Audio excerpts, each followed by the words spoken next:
मैं आपको कब से कह रहा हूं कि ये लोग हमें दिखाते कुछ और है और पीछे से गेम कोई और डाल जाते हैं। आपको मालूम है कि इन्होंने ईरान और अमेरिका और इजराइल की जंग जो हमें दिखाई है वो हमें दिखा रहे हैं, लेकिन ये हमारे साथ गेम पीछे से कोई और डाल रहे हैं और एजेंडा 2030 का गोल पूरा कर रहे हैं। और वो कैसे पूरा कर रहे हैं मैं आपको समझाना चाहता हूं, जरा बात को खुले दिमाग से समझिएगा। सबसे पहले ये बात समझें कि ये लोग हमें बता रहे हैं कि ईरान ने स्ट्रेट ऑफ हॉर्मूज बंद कर दिया है, उसकी वजह से दुनिया का तेल महंगा हो रहा है, तेल नहीं आ रहा।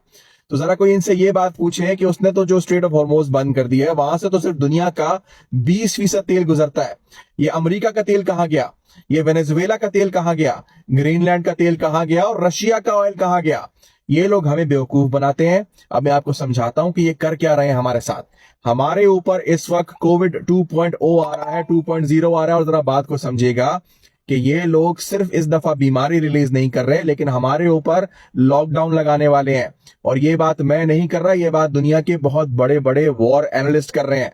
आपको याद होना चाहिए कि ईरान के ऊपर हमला किसने किया, अमेरिका ने किया, और सारा प्लान करके किया। हमें दिखाया जा रहा है कि ईरान और अमेरिका की जंग हो रही है, जो कि असल में हो रही है, लेकिन उसका बहाना बनाते हुए इन्होंने दुनिया के अंदर ऑयल महंगा कर दिया है। अब आप आने वाले टाइम में देखेंगे, ये कोई मैं प्रिडिक्शन नहीं कर रहा, ये दुनिया के एनालिस्ट बोल रहे हैं कि अभी हम स्टेज 1 के ऊपर चल रहे हैं, जहां पर हमारे ऊपर पेट्रोल की कीमतें बढ़ा दी जा चुकी हैं।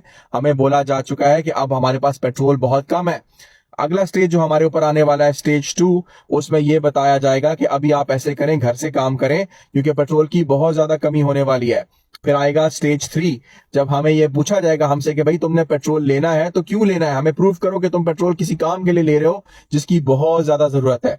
और स्टेज 4 जो हमारे ऊपर आएगा वो आएगा कि भाई आप घर पे बैठ जाओ, तुमने काम पर भी नहीं जाना, तुमने बाहर घूमने भी नहीं जाना, इसलिए कि पेट्रोल आप किसी को नहीं मिल रहा, ऑयल और डीजल किसी को नहीं मिलेगा, वो सिर्फ एम्बुलेंस के लिए, सिर्फ जहाजों के लिए और सिर्फ दिफाई इदारों के लिए होगा। इससे ये लोग एक और मकसद अचीव कर रहे हैं। ये लोग हमें डरा रहे हैं कि हमारी जो पेट्रोल की गाड़ियां हैं, हमारी जो पेट्रोल की मोटरसाइकिलें हैं, ये आगे हम लोग अफोर्ड नहीं कर पाएंगे, क्योंकि पेट्रोल अभी इतना महंगा हो गया, तो आगे कितना महंगा होगा। अब आप देखेंगे कि लोग धड़ाधड़ अपनी पेट्रोल की गाड़ियां, पेट्रोल की मोटरसाइकिलें बेचेंगे और इसको बेच के लेंगे इलेक्ट्रिक कार्स, इलेक्ट्रिक गाड़ियां होंगी, इलेक्ट्रिक मोटरसाइकिल होंगी। और आपको मालूम होना चाहिए इनका गोल नंबर 11 है सस्टेनेबल सिटीज, स्मार्ट सिटीज।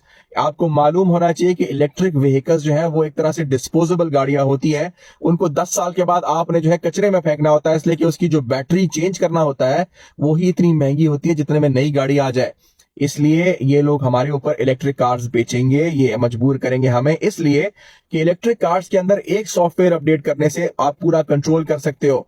और दूसरी बात, इलेक्ट्रिक कार्स लेने के बाद आपने उसको चार्ज तो करना है, और चार्ज करने के लिए आपने या तो सोलर इस्तेमाल करना है या फिर इनकी दी हुई बिजली इस्तेमाल करनी है।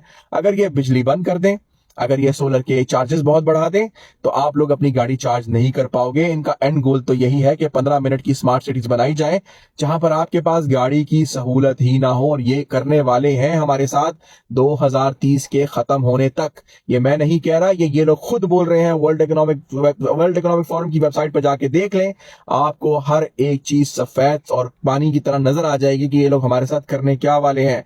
ये जंग रियल में हो रही है, लेकिन इसके पीछे ये लोग कभी भी एक एजेंडा पूरा नहीं करते, इनके मल्टीपल गोल्स होते हैं जो ये अचीव करते हैं। इसका सोल्यूशन मेरे भाई सिर्फ एक सोल्यूशन है, हमें दोबारा जमीन से जुड़ना पड़ेगा, हमें दोबारा गांव की तरफ शिफ्ट होना पड़ेगा, हमें दोबारा ऑर्गेनिक जिंदगी गुजारनी पड़ेगी, साइकिल की तरफ आना पड़ेगा, मैनुअल मशीन्स की तरफ आना पड़ेगा।